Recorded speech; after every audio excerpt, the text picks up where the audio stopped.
Gifting rewards are out, but what about the cheaters? How will they be punished and when? Summoner's Choice 2022 voting begins today. We've got all the information of how to do that later on and now. Latest update with the Anthropomorphic crystal not appearing, and strikers are great, but they do have a few issues with persistent charges. Hello everybody, welcome back to the Marvel Contest of Champions news for Friday. Please do make sure to hit the like button as well as the subscribe button for the channel. It really helps out. It does, it really does. Hopefully this year we can hit the 70,000 subscriber mark, which would be fan-debby-doozy. Also, I've not gone completely mad. I'm just doing Weird Voice Friday, where every Friday do a weird voice. I encourage you to do that at home. Just do a weird voice to people because the world is weird.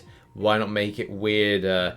But in other news, thank you very much to those that support the channel as a YouTube member or as a Patreon. You're on screen now. Appreciate the love and support. Also, there's a support over on twitch.tv/RichTheMan live. Due to an extensive recording schedule, I've been unable to do any streams, but I should hopefully squeeze a small stream into today. So yes, I'll see you later on for that. And also, more streams will return back here on YouTube. But thanks very much to those that do the Amazon Prime free Twitch sub. But those that do tier 1 subs, bits and donations, appreciate you. Much love.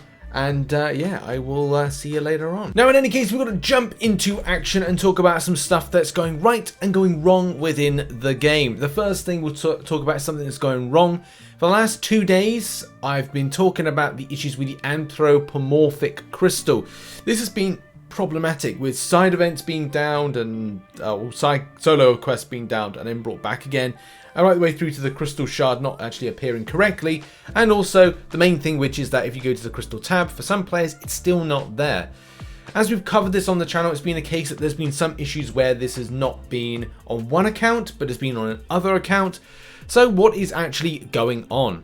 As of yesterday, Kabamzibit said, hey everyone, passes on details from those who provided it onto the team into further looking into this and, you know, waiting for more updates. Then a little bit later on in the day, it was said then there was a fix that was implemented and should resolve the issue from now. And then, you know, just do a restart and it should all work.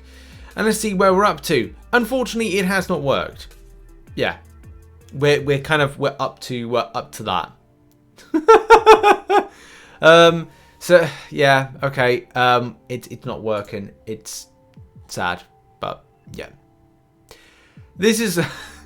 I think this is going to be an ongoing issue for players to see this, and where their shards go into the ether once they've collected them is going to be problematic as well. Because like, look, you know, one player here has gone through the process of doing a few milestones, and then it's like, well, what happens to these? Do I claim them? And I would say if you've got them, don't claim them just yet. Maybe wait until this has been resolved to then claim them.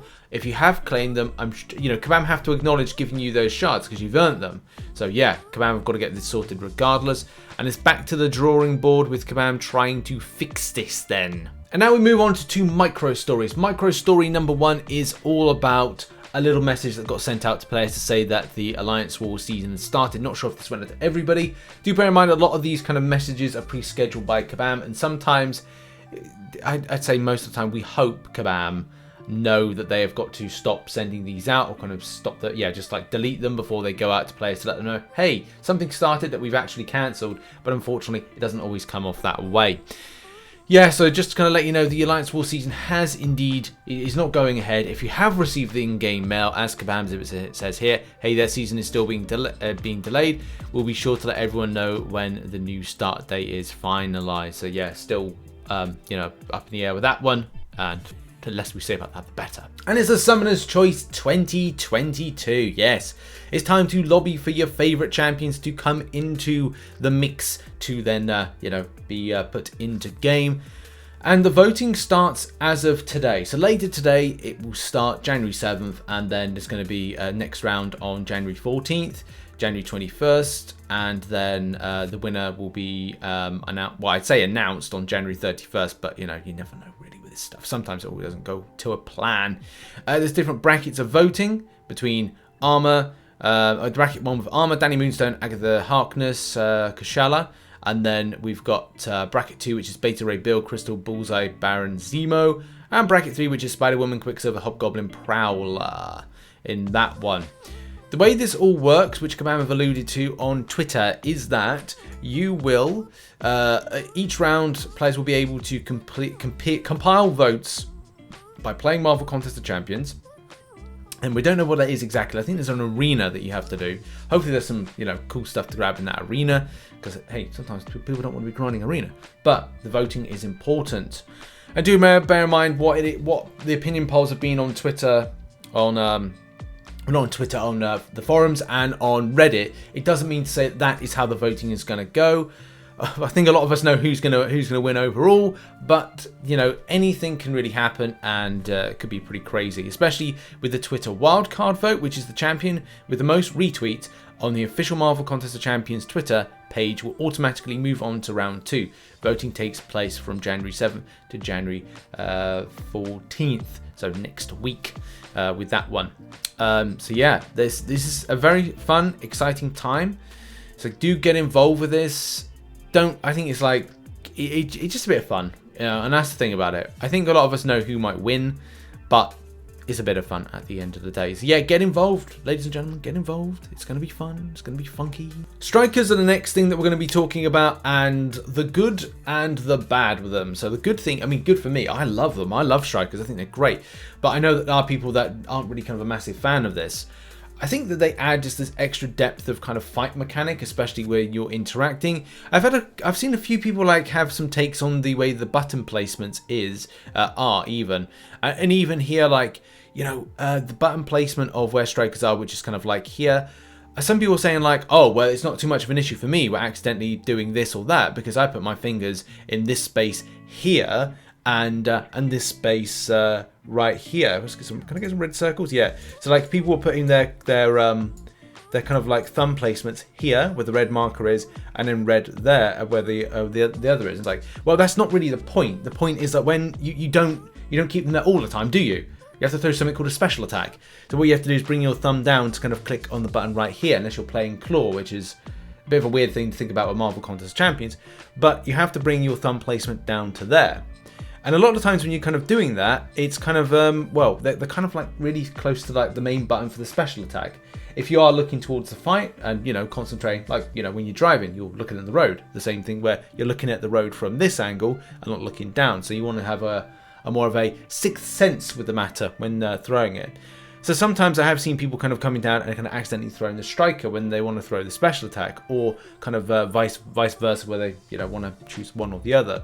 And my thought was maybe it would be better off as kind of another button right kind of down here as a kind of a lowest possible, because I don't think this space here is more dead space, whereas kind of this space here is kind of close to the more alive space because it's a little bit raised up. But that's up to Kabam to kind of think about button placement and how that works for players for comfortability, if that's really a word.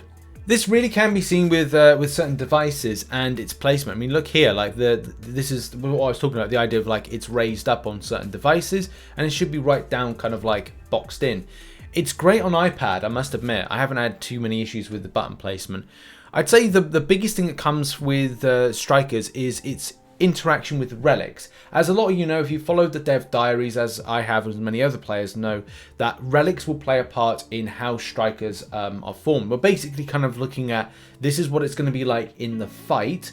Yes, we've had only a limited amount of champions with limited buffs or interaction. In the further weeks of the side quest, we'll find out, we got 1 week, we'll have one champion that's been able to get a different buff. Rather than getting an unblockable or, throw a debuff of some kind. Those are things that we'll just find out how that works. But we don't know how this will interact with relics, and will this cause imbalance in various different places and overpower certain elements. I personally would love to see its usage in the likes of big quests, in story mode, and maybe even some types of variants, or it's going to be available game-wide, which is good, but also how it would cause imbalance to things like Alliance Wars Alliance Quest. And this doesn't seem like it would overly imbalance and would kind of have solutions to problems, but then adds another layer of complexity to something, and we'll have to see how this functions into solo competitive mode at the same time. So lots of variables still need to be considered. However though, there is a problem with strikers. I've seen a few reports of champions with persistent charges not working from going one fight to the other. And that's a big issue, isn't it? If champions that have got persistent charges and say maybe it's strikers are interacting and not giving the correct persistent charges from one fight to the other, that can be incredibly frustrating, especially if you're using this in something like Abyss of Legends with a champion like Aegon, using champions that definitely rely on persistent charges to then go from one fight to the other. So yeah, this is something that I think Kabam should indeed look at and see what the heck is going on. Now on to the final story, and this is a very, very important one, and that is action against cheaters. There's probably people out there, you probably know some people that cheated in the gifting event. And to give you an idea of what you mean by cheating, Ridge, well, there's lots of ways you can cheat in a gifting event. One in particular reason or way is that the cheap purchase of greater gifting crystals. Some people or some kind of accounts, especially on Facebook, is absolutely riddled with them. The Lion app as well has got people out there that are just basically were offering cheap greater gifting crystals, and that is basically saying, okay, well, I will trade you 10 greater gifting crystals for the price of what was $20. Well, we know that it's meant to be 3,000 units, or the price of $99, $100, whatever. That's kind of the marker for it. How can those people offer that, you ask? Well, that's through fraud. That's through fake credit cards, and that is just absolutely disgusting that people are doing that. And that ruins people's lives, because essentially those fraudulent credit cards made in other people's names are going to cause misery elsewhere.